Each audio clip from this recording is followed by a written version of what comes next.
अस्सलाम वालेकुम दोस्तों, आज मैं आपको एक ऐसी बीमारी के बारे में बताऊंगा जो कि बहुत ही कॉमन है। बहुत सारे लोगों को वो होती है और उसे साइलेंट किलर कहा गया है। मतलब वो इतनी ख़तरनाक बीमारी है कि वो पता नहीं लगता कि वो बीमारी लोगों को हो रही, और वो अंदर ही अंदर बदन को खोखला करती रहती है और बिलाखिर मौत उसका अंजाम होता है।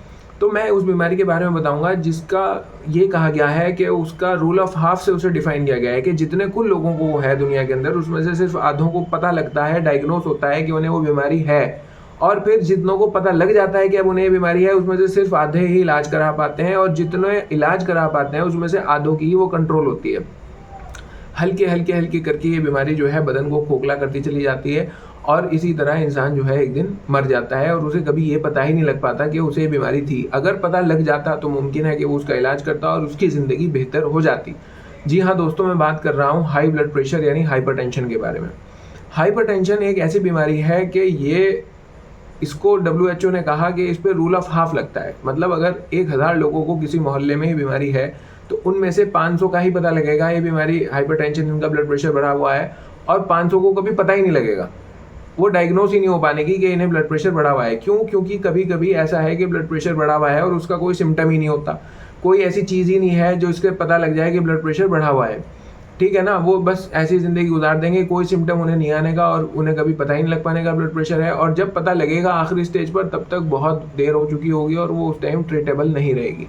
सालों ब्लड प्रेशर बढ़ा हुआ चलता रहेगा, चलता रहेगा, चलता रहेगा, 10-10 साल, 15-15 साल, और आखिर में कभी पता नहीं लग पाने का। फिर जितनों को पता लगा उसमें से आधे इलाज कराएंगे, फिर जितने इलाज कराएंगे उसमें से आधे ही जो है वो ठीक होंगे। अब इसके बारे में जान लेना बहुत ज़रूरी है कि हाइपरटेंशन यानी हाई ब्लड प्रेशर क्यों होता है। दोस्तों, ये बीमारी ज़्यादातर आपकी किचन से शुरू होती है। जब आप खाने के अंदर नमक ज़्यादा लेने लगते हैं, जब आप घी तेल का ज़्यादा इस्तेमाल करने लगते हैं, जब आपकी फ़िज़िकल एक्टिविटी कम हो जाती है, तो ब्लड प्रेशर बढ़ने के जो चांसेस हैं वो बढ़ जाते हैं। अगर चाहते हैं कि स्वस्थ ज़िंदगी गुजारें, सबसे पहले आपको अपने किचन में कंट्रोल करना पड़ेगा। नमक कम से कम खाएं, और जो खाएं भी तो वो सेंधा नमक खाएं। उसके अलावा घी तेल बिल्कुल बंद कर दें। बहुत ज़्यादा जो बस ये है कि सालन या खाना बनाने के लिए जो ज़रूरी है बस वही डालें, बिल्कुल ख़त्म। अब हमारे यहाँ एक ट्रेंड है कि जब तक घी तैरता हुआ नज़र ना आए, तेल सालन पे तैरता हुआ नज़र ना आए, तो माना ही नहीं जाता कि कुछ बनाए। ये बिल्कुल गलत है, ये आपकी सेहत को खा रहा है। तीसरी बात ये कि अपनी जो आपका लाइफस्टाइल है उसे सुधारें। सुबह को जल्दी उठें, सूरज से पहले फजर की नमाज़ पढ़ें और व्यायाम करें, वर्जिश करें, टहले घूमें, बदन से पसीना बहाएं, तो आपका ये बीमारी सही होने के चांसेस ज़्यादा हैं। अब अगर ब्लड प्रेशर किसी का हाई बना हुआ है और उसे पता ही नहीं लग रहा, वो अनडायग्नोज्ड है, तो क्या इसके इफेक्ट होंगे? सबसे पहले ये जो आर्टरीज हैं आपकी, जो हार्ट से ब्लड को लेके जाती हैं सारे बॉडी के अंदर, उसे डैमेज कर देगा। हार्ट अटैक के चांसेस ज़्यादा बढ़ जाएंगे, हार्ट फेलियर के चांसेस ज़्यादा बढ़ जाएंगे, स्ट्रोक होने के चांसेस ज़्यादा बढ़ जाएंगे, और सबसे बात ऐसी जो बहुत ख़तरनाक है कि ये आपकी किडनी को डैमेज कर देगा। किडनी के जो नेफ्रॉन्स हैं उन्हें ख़त्म कर देगा अगर इसका इलाज नहीं कराया गया। हल्के हल्के बॉडी के अंदर रहेगा, और जब पता लगेगा तो तब तक देर हो गई होगी। तो मैं यही कहना चाहता हूँ अपने तमाम ऑडियंस से कि भाई, ब्लड प्रेशर एक ऐसी बीमारी है कि साइलेंट किलर है, हल्के हल्के बॉडी को ख़त्म कर देती है। और जो लोग 40 साल से ऊपर के हैं उनको हर 6 महीने में एक बार अपना ब्लड प्रेशर किसी मोहल्ले के डॉक्टर से चेक करा लेना चाहिए। अगर 130 और 80 इससे ऊपर आ रहा है, सिस्टोलिक 130 और डायस्टोलिक 80 इससे ऊपर आ रहा है, तो समझ लीजिए आपको हाइपरटेंशन है। अब इसका इलाज कराना पड़ेगा, इसे आप अवॉइड नहीं कर सकते कि हो गया होगा। फिर उसे रेगुलर आपको चेक कराना पड़ेगा और फिर उसकी दवा खानी पड़ेगी, आपको परहेज़ करना पड़ेगा। और अगर आपकी उम्र 50 साल से ऊपर है तो कम से कम हर 3 महीने में एक बार आपको अपना ब्लड प्रेशर चेक करवाना ही पड़ेगा, वरना पता नहीं लगता। दूसरी बात यह कि ब्लड प्रेशर का एक बहुत बड़ा कॉज जो है वो स्ट्रेस है। अपने माइंड को स्ट्रेस फ्री रखिए, टेंशन मत लीजिए, जहाँ तक हो सके स्ट्रेस फ्री लाइफ गुजारिए। और फिर कहना ये कि भाई हमें तो टेंशन हो जाती है, क्या करें, कोई बात हो गई तो हो गई टेंशन।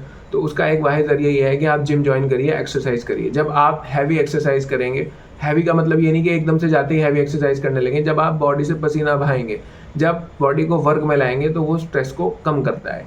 5 टाइम की नमाज़ पढ़िए, दिमाग को सुकून रहेगा, और अल्लाह ताला के जो अहकामात हैं उन पर अमल करिए, तो स्ट्रेस से आप बच सकते हैं। अल्लाह पे ईमान रखिए कि नफ़े और नुकसान का मालिक बस अल्लाह है, ना कोई मेरा नफ़ा कर सकता ना नुकसान कर सकता। 90% स्ट्रेस तो अगर आपने इस एक जुमले पे ही मान लिया है तो यहीं ख़त्म हो जाएगी। तो बस मेरा यही कहना है दोस्तों कि अपना ब्लड प्रेशर रेगुलर मॉनिटर करते रहिएगा। अगर आपकी उम्र 40 साल से ज़्यादा है तो हर 6 महीने में एक बार, 50 साल से ज़्यादा है तो 3 महीने में एक बार ब्लड प्रेशर चेक कराइए। ब्लड प्रेशर के कुछ ऐसे सिम्टम्स भी हैं जो मैं आपको बता दूं कि अगर आप वो महसूस करें तो समझ लीजिए कि हो सकता है मुझे ब्लड प्रेशर हो। जैसे रेगुलर सिर में दर्द होना, अक्सर जो है गुस्सा आना, रातों की नींद डिस्टर्ब हो जाना और मर्दों में मर्दाना ताकत का कम हो जाना। ये सब ब्लड प्रेशर जब प्रोलॉन्ग रहता है तो ये सब मामलात आ सकते हैं। तो आपको फिर फ़ौरन चौकन्ना होके ब्लड प्रेशर नपवा लेना चाहिए। और अगर ये नहीं भी है तब भी याद रखिए 40 साल के बाद हर 6 महीने में और 50 साल के बाद हर 3 महीने में ब्लड प्रेशर आपको चेक कराना पड़ेगा। और इसके डायग्नोसिस का सिवाय इसके कि ब्लड प्रेशर चेक करा लिया जाए कोई दूसरा तरीका ही नहीं है। तो मुझे उम्मीद है मैं ये आप तक पहुंचा पाया हूँगा कुछ इन्फॉर्मेशन। और मैंने कई लोगों को असल में देखा है, मैं डॉक्टर हूँ बाय प्रोफेशन, कि वो ब्लड प्रेशर उनका सालों साल बढ़ा रहा और उन्हें पता ही नहीं लगा और बाद में उनको दिक्कत हो गई। और जिनका पता लगा उन्होंने उसे हल्के में लेकर उड़ा दिया, उसका इलाज नहीं किया और फिर बाद में हार्ट की और किडनी की प्रॉब्लम्स हो गई, फिर बहुत परेशानियों का सामना करना पड़ा। तो क्यों ना दोस्तों इसके बारे में पता करके, इसको चेक करवा के, अगर ये किसी को है तो इसका इलाज कर लिया जाए, परहेज़ कर लिया जाए, तो क्यों ना अपनी ज़िंदगी को आसान हम बना लें। मेरा मकसद बस यही है। और बिलाखिर मैं आपसे इस हदीस के साथ अपनी वीडियो को ख़त्म करूँगा। जितनी भी मेरी हेल्थ रिलेटेड वीडियोज़ हैं मैं उसमें बात बार बार कहता रहूँगा। और मैं अब एमडी कर रहा हूँ, पहले मैंने बीओएमएस किया। मैं हज़ारों मरीज़ों को देख चुका हूँ। ये मेरा एक्सपीरियंस है कि रसूल अकरम सल्लल्लाहु अलैहि वसल्लम ने फरमाया था, जिसका मफ़हूम यह है कि जब खाना खाओ तो 3 हिस्से अपने पेट के कर लो। एक हिस्से खाने से भरो, एक हिस्सा पानी से भरो और एक हिस्सा खाली छोड़ दो। जो लोग पेट भर के पूरा ऊपर तक खाना खाते हैं वो ठीक नहीं होने के।